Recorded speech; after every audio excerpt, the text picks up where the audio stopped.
almost like, you want to talk about blame, shame, and guilt. It's like, oh God, did I waste time there? I'm like, please, Mm, please let me find what I'm supposed to have found from that relationship because it was just, But in the meantime, this was a material, monetary item, and I appreciate the word entitlement. Like I deserved money for that or something like that. And again, if I died, and mhm, not both don't matter. If you're dead or in the hospital, they don't. It just doesn't matter. no, no. I have less now than I've probably had my whole adult life. I've had everything and gave it away twice, and I couldn't be happier. I used to think materialistic things made you happy. I used Hmm. to think buying things for others made you love me. It was that simple sickness, and all a derivative of because I didn't have everything I wanted as a kid, and I Yeah. had everything I wanted as an adult, wanted, not needed, wanted, and um, it skews you. It changes your perception in a sense. And I think that has a lot to do with, um, Mom did a hell of a job raising us and describing things. But at the end of the day, especially once you get older and start to mature, our minds run wild. Hmm. And for some odd reason or another, you get that entitlement, that feeling it's a disturbing feeling.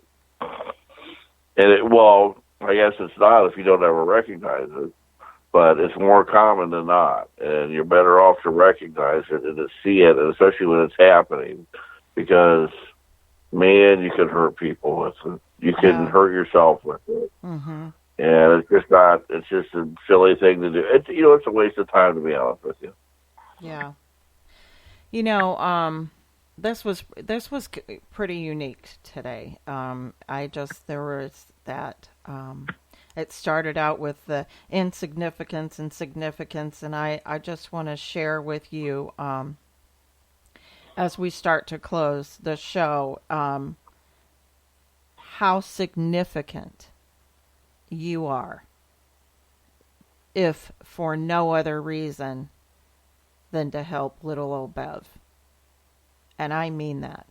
And I know that I'm not the only one that you do that. So however hard you fight in a day to be where you are, or those different things that happen in a day, the anger that you felt over somebody taking from you. And it's here's the thing, Todd. There would come a point where it's almost like when you fell, where you're like, really, after all this work, after everything, there's that opportunity to say, really, why me? Yeah. It's like I was riding a bike. I got myself back to health. I was running up the street doing something independently, and this happens. I mean, And you stole my bike. it's just, but it was, he's always testing us, God or the universe, or, because I believe in many spirits and the universe, and I know, and all these things that are all going on around me.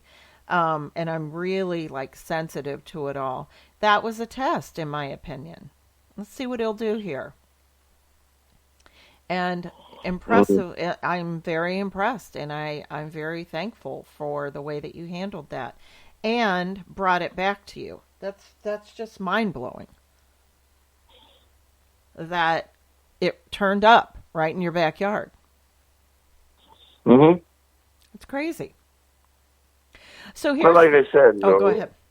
hurt, hurt people, and when we do that, at the end of all of it, it doesn't fix anything.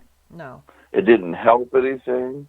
It didn't make me feel better. It wouldn't have made me feel better. It never has. Well, maybe for 10 seconds or so, but it never ever took that feeling away. Right. It's never fixed anything. And it's true. One of the weapons that we have in our family is our mouth. I mean, and the words that we speak. Oh, I got a wicked tongue. I mean, and it's who we are, and it's how I grew up, and refraining and not saying hurtful things in the world. I mean, those are the places where I can say I did recover. Now, could somebody push me Hmm. to the limit like you were? Sure. That hasn't yeah, that hasn't happened yet. Nothing that dramatic and just awful, Todd. I mean, that is. I mean, here you are, you know, and when I say recovery, you're freaking getting yourself and back in shape and everything and doing all the right things. And to have that means of exercise taken from you is mind blowing. But it's what we do with those things. It's like you said, not to us, for us. And how we respond to these things is really what it's all about. It's the action, not the reaction.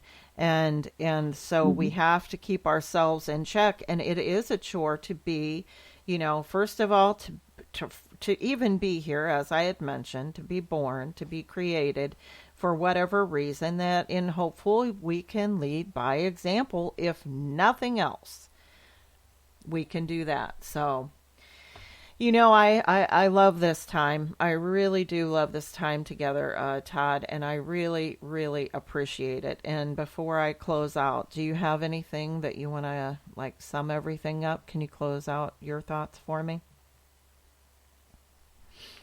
No, like I said, I mean, yes and no, but I mean, at the end of the day, today, if you can sit down and reflect on your day and honestly look at what did I do for myself? What did I do for others? How can I be a better person tomorrow? Just as simple as that. Like I said, go throughout your day. I know everybody's got a lot going on in their lives. Everybody's got stress. Everybody's got worries. Everything from financial to kids to the weather, whatever it may be. Um, Not one of those things are going to kill you physically, but also not one of those things are going to impede you from doing something nice or something grateful for someone else. Whether it's opening the door or saying hello, a simple smile, whatever it may be, because you never know what somebody else is going through that doesn't have that concept, let alone the perception to even do the same type of thing. They don't know any better. But if we lead by example, we teach others. You Have a know, wonderful day.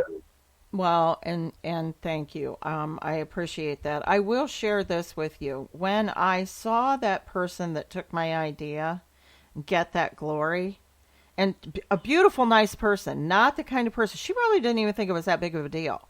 But when I saw her happiness for that little bit, I thought that was worth it. How happy she Hmm. was to get the accolades.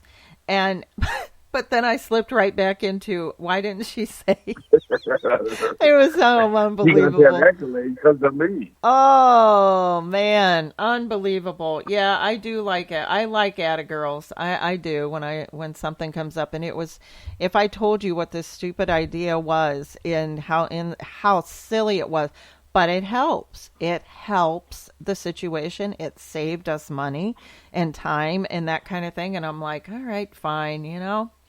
But hey, thank you, Todd. I tell you, I really appreciate it. Every Tuesday, I hope you will keep returning, Todd, and if not more, I know we want to do that. Hey, everybody that's listening, thank you so much for doing so. This is Bev. This is the Bev D Show. This is Tuesdays with Todd.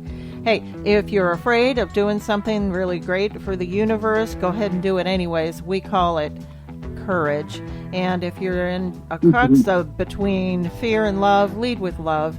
And if you're lonely and feeling unloved, don't forget, we love you. Bye.